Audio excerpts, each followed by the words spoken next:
જે મુખ્ય મહેમાન ટીડિયાપાડાના ધારાસભ્ય અને तुम आगे बढ़ो, चेतर भाई तुम आगे बढ़ो, देखो देखो तो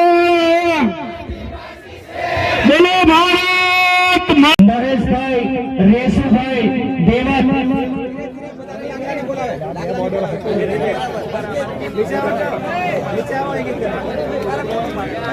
તાળીઓના ગડગડાટથી આપણે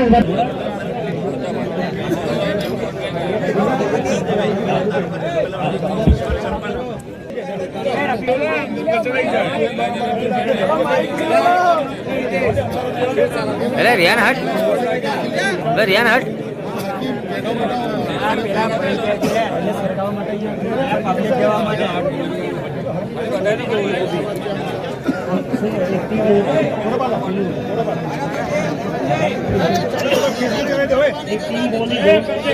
હવે જે લોકો કેસ ધારણ અમે કેવડિયા આવ્યા અને કીધું અમારા આદિવાસી ભાઈ બહેનો તમારે આત્મનિર્ભર બનવાનું છે, આત્મનિર્ભર બનવાનું છે।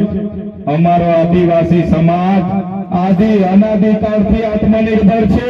વડાપ્રધાન બન્યા પછી 5400 કંપનીઓ તો વિદેશથી તમે લઈને આવ્યા છો। અમારો આદિવાસી સમાજ તો આત્મનિર્ભર જ છે। વડાપ્રધાન બન્યા પછી તમે 5400 વિદેશી કંપનીઓ લઈને આવ્યા છો। અમારા ઘરમાં જે સામાન આવે છે made in China, made in Taiwan, made in Korea, made in Japan, તો તમે વડાપ્રધાન બનીને શું ધંધા કરો છો? આપણને કહે છે લોકો કે ભાઈ એક પેડ માં કે નામ, આપણને બધાને સારી સારી ફૂલ ગુલાબી વાર્તાઓ બતાવશે। એક પેડ માં કે નામ રોપજો બધા, એક પેડ માં કે નામ। આપણે એક પેડ માં કે નામ રોપીશું, રોપીએ છે અને જંગલ સાથેનો આપણો નાતો છે। એક પેડ નામે માં કે નામ કરી કરીને આ લોકોએ આખું જંગલ અદાણી કે નામ કરીને આ લોકોએ આપી દીધું છે। આખું જંગલ અદાણી કે નામ કરીને આપી દીધું છે। હમણાં જળ જંગલ જમીન આપણી પાસે જેટલું હતું એટલું તો આ સરકારોએ એમના ઉદ્યોગપતિ અદાણીને અંબાણીને આપી દીધું, ટોરેન્ટોને આપી દીધું। હવે આ આપણા દેશના વડાપ્રધાન 15મી તારીખે ડેડિયાપાડા આવે એના પહેલા દેવ મોગરા માતાજી ક્યાં છે, એનો વિસ્તાર કેવો છે એ જોવા માટે જવાના છે। મારા સાથીઓ તમને કહેવા માંગુ છું, આ નરેન્દ્રભાઈ મોદીજી જ્યારે વિસ્તાર જોઈને જશે તમે લખી રાખજો, આવનારા દિવસોમાં આપણી કુળદેવીને પણ અદાણીને લખીને આપી દેશે, એની કોઈની ગેરંટી નથી। કેમ કે આ વ્યક્તિ જ્યાં જાય, જેનું દર્શન કરી આવે, જેને જોઈ આવે, એ પછી રિલાયન્સ ને આપી દે, ટાટા ને આપી દે, અદાણીને, બિરલા ને આપી દે। ત્યારે આપણી માતાજીના રક્ષણ કરવા માટે પણ આપણે તૈયાર રહેવું પડશે। ત્યારે તમે વિચાર કરો, જો વડાપ્રધાને ભગવાન બિરસા મુંડાની 150મી જન્મ જયંતિ ઉજવવાની હતી તો એમનું જન્મસ્થળ ઝારખંડમાં રાંચીમાં આવ્યું છે। જો સાથે સાથે નસવાડી તાલુકા પ્રમુખ ઈશ્વરભાઈ, કવાંટ તાલુકા પ્રમુખ શ્રી, સાથે છોટાઉદેપુર, જેતપુર અને કદવાલ તમામ તાલુકાના આમ આદમી પાર્ટીના પ્રમુખશ્રીઓ, મહામંત્રીશ્રીઓ, તમામ પદાધિકારીઓ અને આજે જેમણે 5000ની જન્મદિવસની સાથે પાડી સાથે સાથે ઘણા વર્ષોથી રાજનીતિમાં છે, જેઓ 3 વખત વિધાનસભા પણ લડ્યા છે અને પૂર્વ સરપંચ ડુંગરીના આપણા ભંગ્યાભાઈ રાઠવા પણ 3000 કાર્યકરો સાથે આપણી સાથે જોડાયા છે। જોરદાર તાળીઓથી વધાવીએ। સાથે આજુબાજુ ગામના વીજળીના સરપંચ છે, સાથે આજુબાજુ ગામના સરપંચો, તાલુકા પંચાયતના પૂર્વ સભ્યશ્રીઓ, હાલના ગ્રામ પંચાયતના સભ્ય અને ભાજપમાંથી કિસાન મોરચાના પ્રમુખ એવા સંજયભાઈ અને તમામ કોંગ્રેસમાંથી પણ મોટી ભાગના આગેવાનો અમારી લડત સાથે જોડાઈને અમને સમર્થન આપ્યું છે, અમારા પાર્ટી પરિવારમાં જોડાયા છે, એવા બધા જ લોકો અહીં ઉપસ્થિત છે। ત્યારે આ વિસ્તારના વડીલો, યુવાનો, માતા બહેનો અને તમામ સાધુ સંતો, મહંતો બધા જ લોકોને મારા નમન કરું છું, પ્રણામ કરું છું અને બધાને અભિવાદન કરું છું। સંપાદિત કરી દીધા છે અને હાઇડ્રો પ્રોજેક્ટ આવવાનો છે। અમારા 28 ગામના લોકોને અહીંથી વિસ્થાપિત કરવા માટે સરકારે મન બનાવી લીધું છે.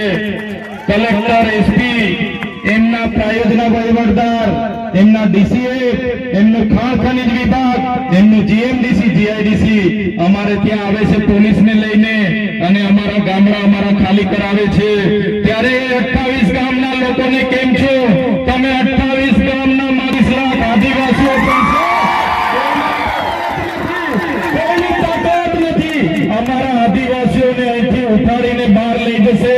જે દિવસે આ ગુજરાતની ભાજપની સરકાર અમારા 28 ગામના આદિવાસીઓને ઉઠાડવા માટે આવશે એ દિવસે ચૈતરભાઈ, રતનસિંહ, રાધિકાબેન રાઠવા, વિનુભાઈ રાઠવા, નરસિંહભાઈ રાઠવા, અમારા ગંગાબા રાઠવા, અમે પહેલા દંડો ખાઈશું, અમે પહેલા ગોળી ખાઈશું.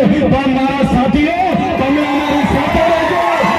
ભારતીય જનતા પાર્ટીની સરકારને ઉખાડીને ફેંકી દઈશું. ગામોને હાઇડ્રોજન પ્રોજેક્ટના નામે ઉઠાવવાની વાત કરો. એ ભૂપેન્દ્રભાઈ પટેલ હોય, હર્ષભાઈ સંઘવી હોય, એમને આ પવિત્ર ધરતી પરથી ચેલેન્જ કરું છું. અમારા 28 ગામના લોકોને હાથ લગાડી દો. અમારા 28 ગામના લોકોને હાથ લગાડીને બતાવો અમારો ઇતિહાસ. બિરસા મુંડા ભગવાન, તાત્યા મામા, ખાજ્યા નાયક એમના વંશજો છે. જે દિવસે અમારા આદિવાસીઓને હેરાન કરશો એ દિવસે આ વિસ્તારમાં આર પારની લડાઈ અમે કરવા માટે હવે તૈયાર થઈ ગયા છે. જ્યારે આદિવાસીઓને જાગૃત કરવાનું કામ અમે કરીએ છીએ, અમારા લોકોની અસ્મિતાની વાત કરીએ છીએ, અમારા યુવાનોની રોજગારની વાત કરીએ છીએ, આદિવાસીઓની વાત કરે એટલે આ સરકારને ગમતું નથી. આ ભાજપની 30 વર્ષની સરકારે મને દબાવવા માટે, મને તોડવા માટે એક વાર જેલમાં નાખી દીધો, બીજી વાર જેલમાં નાખી દીધો, ત્રીજી વાર જેલમાં નાખી દીધો અને મને દબાવ્યો. ભાજપમાં લઈ જવા માટે, તોડવા માટે મને ડરાવવામાં આવ્યો. પણ ભૂપેન્દ્રભાઈ પટેલ એ હર્ષભાઈ સંઘવીને પણ કહેવા માંગુ છું, આ ચૈતરભાઈ વસાવા આદિવાસીનો દીકરો છે, આદિવાસીનો દીકરો છે. એ ડરવાનો નથી. करारा जवाब मिलेगा, करारा जवाब. समय આવશે, करारा જવાબ આપીશું અમે. હમણાં 30 તારીખે કેવડિયામાં દેશના વડાપ્રધાન મોદીજી આવ્યા.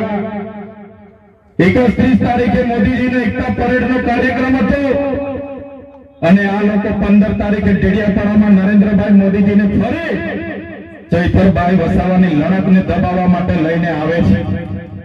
લઈને આવે એનો મને જરાય વાંધો નથી. અમે વડાપ્રધાન શ્રીને મારી ધરતી પર આવકારીએ છીએ. પણ જે પ્રકારે એ લોકો અમને દબાવે છે કે તમારે 15 તારીખે વડાપ્રધાન સાથે, વડાપ્રધાનના હસ્તે ભાજપમાં જોડાવાનું છે અને એ લોકોએ કીધું કે અમારું ટાર્ગેટ છે તમને 15 તારીખે વડાપ્રધાનના હસ્તે જોડી દઈશું, નહીં તો જેલ જવું પડશે. ત્યારે ભાજપના નેતાઓને કહેવા માંગુ છું, તમે 15 તારીખે અમને જોડવાની વાત તો દૂર, તાલુકા જિલ્લા પંચાયતની ચૂંટણી આવતા હતા તમારા 1 લાખ કાર્યકરોને હું આમ આદમી પાર્ટીમાં જોડી દઈશ. પબ્લિક ભેગી કરવા માટે ડેડિયાપાડા, સાગબારા, વાલિયા, ઝઘડિયા, નેત્રંગ, નાદોદ ગામડે ગામડે જાય છે. આ લોકો કહે છે તમારા ચૈતરભાઈ મોદી સાહેબના હસ્તે 15 તારીખે જોડાવાના છે, બધા આવી જજો, બધા જોવા આવજો. ત્યારે હું એમને કહેવા માંગુ છું, ચૈતરભાઈ ભાજપમાં જોડાવાના નથી, ચૈતરભાઈ ભાજપને તોડવાના છે, તોડવાના છે. સાથીઓ, મને સામાન્ય બાબતમાં જેલમાં નાખી દીધો. આદિવાસીનો દીકરો છું. ખાવાનું બગડશે એમનું આજે જોજો. સાચી વાત. આપણે ખાવા પીવા માટે રાજી નથી. આપણે આદિવાસી સમાજના નેતા ચેતરભાઈને ટેકો આપવા છે અને આ અમારી તાકાત છે. જોઈ લો બધા. તાલુકા પંચાયત અને જિલ્લા પંચાયતની હવે ચૂંટણીઓ આવે છે તો હવે એમને ખબર પડી ગઈ છે એમનો સૂર્ય નીચે પડવાનું જ છે. એ લોકો હવે તાલુકામાં ફેંકાઈ જવાના છે, જિલ્લામાં ફેંકાઈ જવાના છે કે ઘણા કાવતરું એ લોકો કરવાના છે. પણ અમે ડરવાના નથી મારી બહેનો. તમારી સંખ્યા આજે ખૂબ સરસ છે. તમે પણ એમને ઘરમાંથી બગાડજો. પૂછજો અમારા ગેસ સિલિન્ડરના ભાવ ક્યાં છે? તમને મફતમાં ગેસ આપવાનું કીધું તું? કઈ છે ગેસ? ઘરમાં ઝઘડા થતા હશે હા કે નહીં? અમારો ચૂલો સળગાવે પ્રધાનમંત્રી હમણાં બનીને બેસી ગયો છે દિલ્હીમાં. એવું કહેતા હતા મારી બહેનો તમે ચૂલો સળગાવો છો, ધુમાડો નીકળે, મારી આંખથી આંસુ નીકળે. તમારો આંસુ જોઉં તો હવે આંસુ નહીં દેખાતા. હવે ગેસ સિલિન્ડર ખાલી મજાકમાં આપેલું, હવે તો ખૂણામાં પડેલું છે ગેસ સિલિન્ડર. હમણાં પણ આપણે હળગાવીએ છીએ. સાચી વાત કે નહીં? લાકડીઓથી નહીં. હવે ધુમાડો છે કે નહીં? તો કેવી ગોળી આપે છે વિચારી લો. 15 લાખ કવાડના કેટલા પ્રશ્નો છે? નર્મદાના પ્રશ્નો છે, ખંડીબારી ડેમના પ્રશ્નો છે, પાણી નથી આવતું, કરોડોની ગ્રાન્ટ ફાળવી દેવામાં આવી છે. એ ખબર ને તમને? કેટલા લોકો વિસ્થાપિત થઈ ગયા છે? અમારા 28 ગામને વિસ્થાપિત કરવાના છે. 28 ગામ ડુંગર આવેલા. તમારા ઘરને હવે તમને બચાવવાનું છે. આપણે આપણી જમીન બચાવવાની છે. આપણું અસ્તિત્વ આપણી જમીનથી છે, ના કોઈના 500 રૂપિયાથી છે આપણી જમીન. હવે આપણે બતાવી દેવાનું છે કે અમારી તાકાત શું છે. અમારો આદિવાસી સમાજ, અમારો કવાત હવે એક થઈ ગયો છે અને અમારો ટાઈગર ચેતરભાઈ વસાવા અમારા માટે લડત આપશે તો આપણે બધા ટેકો આપીશું ને. ખૂબ ખૂબ ધન્યવાદ. હવે આગળ કાર્યક્રમ વધારીશું. કહેવાનું તો બહુ છે પણ એક જોરદાર તાળી આપણે ફરતી વગાડીએ ચેતરભાઈ સામે અને એમને ખૂબ સ્વાગત કરીએ છીએ. ધન્યવાદ.